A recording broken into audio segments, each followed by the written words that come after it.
TJ, coming out of the bye, would have imagined that you had time to game plan, rested up and stuff. What kind of went sideways on you guys? I mean, they're a better team than we gave them credit for. I mean, we knew that, but they came out and played a better game.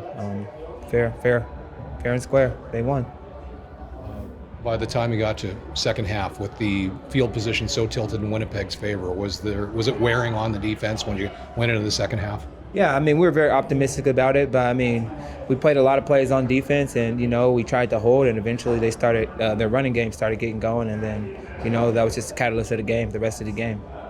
And what's the feeling around seeing Vernon Adams go down? Have you guys talked to him a little bit? How are you guys feeling? Yeah, we understand it's football and injuries are going to come. He's down today, but storms and clouds will pass, and he'll be ready to play. So we just got to build him back up as a team, let him know we love him, do the good, bad, and ugly, and bounce back. Football is a game of resilience, and it's a long season. How hard was it to maintain as a defensive unit when the offense is having an off night and you're on the field a lot? It's got to take a lot out of you guys as a defensive unit. It does take a lot out of us, but we got to understand that it's a team game, and I mean the balance. The games become imbalanced based on the offensive success and the defensive success some games. So this game it was just offense couldn't get rolling as well, and then defense we couldn't hold them as the whole game, and we ran a lot of plays. So it was just one of those games, and defense as a defensive player, we got to make better plays. If we made more turnovers as a defense, then it'd be a different game. So looking from a defensive perspective, we need more turnovers if we got more opportunities to play. Was there ever a point that you felt like maybe it just wasn't your night tonight? Like you could kind of see where it was going, or was it just straight to the end?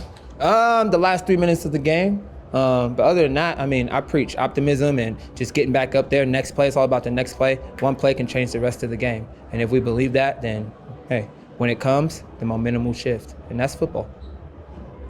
For yourself, seeing Keon come back the way that he did, especially that type of injury, and I mean, you're very familiar with that as well. How gratifying was it to see that, even though it was a losing game or a losing effort, still to have him come back in that fashion?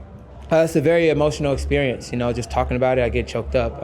But yeah, it's a very emotional experience because have any of us, Keon, if he would have gave up, he wouldn't have been able to play this game, to experience this game and come back, and have such a triumph return, It didn't equal a win, but I mean, you got to thank God for, he had the chance to come here and play this game again because you never know when your last play is. So big up to Keon and big up to God for keeping us healthy and staying with us through the adversity. Still a really good week for him, knowing baby boy on Monday. Man, count your blessings. Thank you, sir. Thank you, guys. Go Lions.